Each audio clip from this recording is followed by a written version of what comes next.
Hello, I'm old Mr. Kent, and I'm 82 years old, and I'm telling my life story, ride by ride, on my electric XP E-Trike. Pardon me, got started wrong there. Anyway, so I'm telling my life story, and I got a whole bunch of videos now in a playlist. If you click at the end of this video, if you wanted to watch any of them, click on life story and it'll take you to the playlist. Okay, and let's see, right now I'm in my late 60s and living in Spokane, Washington, and my wife is about ready to retire. In fact, let's just say she retired, because about 2010 is when she retired, and so we'll just say that's about where we are. Okay, and all of our not all of our lives, but my youngest son, we have always watched his daughters while him and his wife were out working. And so once again, they wanted to move to where he could have a larger shop. And if you've been following my videos, you know that's what he does for a living now, is work on automobiles. And he just didn't have enough room in the shop where he was in town. And so they moved out to the Spokane Valley, which is east of Spokane. And they bought a place out there which had a larger shop where he could actually work on vehicles and do things he liked to do. And so so he moved. That meant it was a long ways between our house and their house if we were going to pick up the girls and drop off the girls, or they were going to do it or something like that. So we decided we'd move out to the Spokane Valley, out east of Spokane, and buy a house out there. So let me make sure I'm not going to run into anybody here or get run over by a school bus. So that's what we did. We bought a place out on Trent Avenue, and it was an acre of grass with 21 trees and 3 sprinkler systems. I didn't know about all that. It was going to be a lot of work to keep that thing up. But it was a really nice place. It had the house had been built in the 50s by the father of the people we bought it from. So it stayed in that family. And they were really super nice people. And he had built the house, and then also an extended garage, separate garage. And then there were 2 other outbuildings. There was a pigeon coop. He raised homing pigeons, and so that's where he kept those pigeons. And then he also built a basic shop, 24 feet by 24 feet, which was really nice. I really was thankful for that. So we moved out there, and then immediately my son started working on my shop for me. And first thing he did was he built shelves along the walls, and then he also found, for $50, he found a wood stove and installed it. And then on top of that, kind of a pun there, or joke. Anyway, on top of that, he put a ceiling in where the ceiling rafters were. So he put a ceiling in, and that way I could have an attic and access to. He put a door in and everything, so I had access. Let's see, we'll go this way. So it was a really super nice shop. So and by the way, he ran power out. I think I might have said that, 220 volts. So we could just do all kinds of stuff out in that shop. And so that was my shop. And so that didn't happen overnight. So that took a little while. And then we had those two granddaughters, and so my wife, she decided she would turn that pigeon coop into a playhouse for them. And by the way, I'll put links. There's a video that I made showing all the things she did to get that playhouse made. It didn't just happen overnight either. So that took a little while. And in fact, we realized by the time we had lived there long enough and she got the playhouse built, they were just a little bit too old, but they posed for some pictures. But it was nice of her, and they had a really nice playhouse. I'll just put it that way. So then let's see. Oh, okay. So I probably should go to the next part where she decided that nobody was using it and wondered if she could move it down closer to the house, and that way then she could make a sewing shop, a sewing shack. And because she still does a lot of quilting. I'm gonna get hit in the face here. So my son, who is very much a genius, figured out a way to roll it down from where it was up in the middle of the yard to when he built it. For homing pigeons, you want it away from people, so it was up in the middle of the yard. But my son was able to figure out a way to roll it down so that it was just across the yard from our house, and so she could just step outside, go across the yard, and do her sewing. And so, but that was a project, getting that off of where it was, and then moved down to where it ended up being. And so, so she did that, and she got that all moved down. Well, I didn't mention that Trent Avenue runs along parallel to the BNSF railroad. I'm getting old, and so and there was a crossroad just less than a quarter of a mile from where we lived. So every time a train would come by, he had to blow his whistle for that crossroad. So several times a day, we'd hear a train come by. Now, I think I've mentioned that my grandfather, both of my grandfathers, worked for the Union Pacific in Cheyenne, Wyoming. On my dad's side, that grandfather passed away before I got to know him. But on my mom's side, he told me all kinds of stories and showed me, like if we're driving along and there was a train over there, well, he would tell me all about the locomotive and everything like that. And so I was really interested in railroads, so it didn't bother me to live there. And so for Christmas one year, she bought me, well, in fact, it wasn't too long after we had moved in, she bought me a train set. I mean, it was a nice train set, but when I opened it up, I just wasn't smart enough to figure out what all she had gone to in order to bless her husband. So, I think that's a park over there. We'll see if we can get over there. And so she gave me that train set.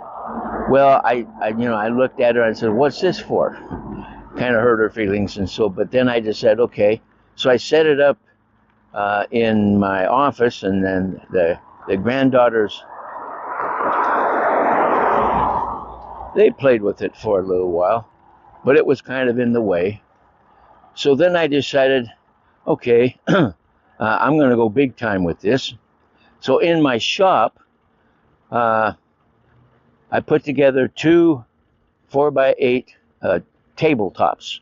so that, you know, you put 1x2 boards around each edge, so they would stay square, and then and then hinged them together, and then I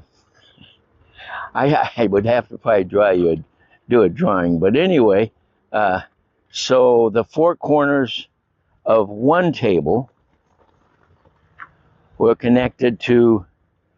I had ropes coming up to the ceiling, and so that I could pull it up to the ceiling, and then the four ropes that went up to the ceiling, they came back to the opposite. They headed back towards the opposite end of the shop, and came together into one rope, and that came through pulley, and came down from the ceiling to through a pulley, you know, along the wall, and I had a hand crank like you would have to winch your boat in onto the trailer. I had a hand crank, and then I would lift my train set up to the ceiling, and I got some pictures of it. Also, I'll put a link. There's a video of that I made of touring my train set after I got all the track laid out and everything. It wasn't finished. In fact, I never really got to finish it because we only lived there 6 years, and then we moved to Arizona. So anyway, I would crank it up to the ceiling, and then I had room to work in my shop. And then when I wanted to work on the train set, then I'd lower it down and unfold the tables, and I had legs that go underneath of it, all that. So I had train set if I wanted it, and I'd put it up on the ceiling if I didn't want it. So I had a really nice shop, and of course, I haven't forgotten to tell you about my Harleys. I had both Harleys. I had the 1981 Harley, and then also, I think it was, like I keep saying, I think it was a 2007, and I had the big blue one that my wife and I went for so many rides on. So I had both of those, and everything was great. And then my wife decided, well, actually we both decided, we needed an RV because we had gotten rid of the other RV. The one that we had, one winter when there was snow on the top, I put a ladder up against it, and I was sweeping the snow off, and my like the shop broom or whatever, it hit the overhead dome that cranks up and goes down, lets light in. It hit that, and I didn't realize that it cracked it. And so so then when she went in, when winter was over and she went in, well, it had been leaking the whole winter, and right around that vent in the ceiling, the material was coming loose and things like that. And she was a little disappointed in me one more time. Anyway, and so we decided that we would sell it. So that's what happened to that RV. And then we got moved out onto Trent out in Spokane Valley. And let's see here, we got, okay, I got to go over here somewhere.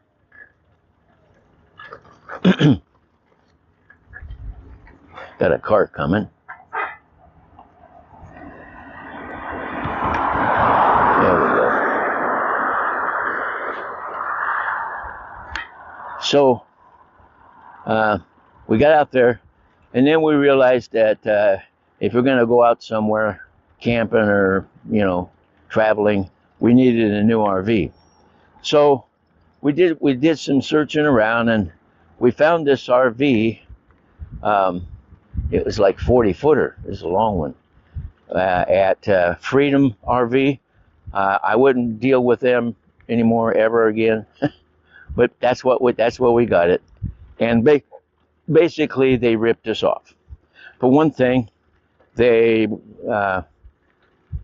they talked my wife into trading in my 2007 Harley as a trade-in, and so we traded that in, and then we got this RV, which my son had gone out and taken a look at it, and he thought, everything looked pretty good, and so it looked okay to him. But he didn't. Well, maybe he did. I don't know. Anyway, so the tires on that RV were way beyond their useful age. Well, what we did, first of all, we had to make a trip in the winter time to South Dakota to visit my daughter and drop off a car that my wife was giving to her. It had been my wife's car for a long time. So we made it all the way to South Dakota, dropped the car off, came back in the winter time when there was ice on the road and snow on the road. So I got pretty much accustomed to driving that thing. And then that worked out okay. And then the following summer, we were headed over the Cascades to the western side of Washington to visit a friend and spend the 4th of July with him. So we started over there, and we were also babysitting 2 little kids that my son and his wife had taken as foster care. And one of them is this grandson that we have that you see on my videos once in a while. So we had them in it, and it was, real hot outside, going across eastern Washington, and all of a sudden we had a blowout. The left rear exterior dual blew out. So I pulled over, looked at it, and then I pulled down to a place where I could pull off to the side of the road on a little exit thing, and we called. We weren't that far from Ritzville, Washington, so it was pretty close. So they sent a guy down, and he brought a tire, replaced that tire, and by the way, when he had that bus all jacked up and everything to do that, and got underneath it there, he said, "Don't anybody move in there. Just stay real still." And we did. And of course, it was really hot.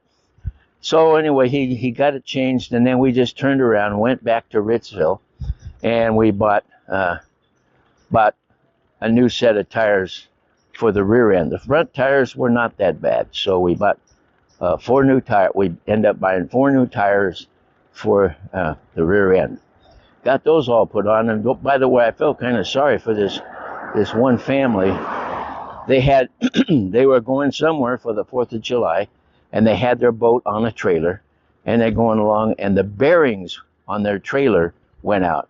One thing about if you have a trailer that puts your boat in the water, you got to keep those bearings greased, because every time you put it in the water and take it out, they get filled with water. So anyway, so they were sitting there, and I said hi and why are you here and all that kind of stuff. And as it turned out, first of all, the tire shop didn't have bearings, and every place was closed for the 4th of July. I don't know whatever happened with them, but they didn't get to go where they wanted to go. That was kind of sad. So anyway, we got the new tires on, and it ran fine. After that, we got to our destination and celebrated the 4th of July with my nephew and his family. And so that was the big event, one of the big events about living there on Trent. I got one, there's not going to be very many exciting things at the age I am, or I was getting to be. But I got one more story that's exciting, but I'll have to save that for the next one. And so I'll put some links up for the things I've talked about. They'll be in the descriptions below, and also I'll try to put some at the end that you can click on. So anyway, I want to thank you for watching my video, and God bless.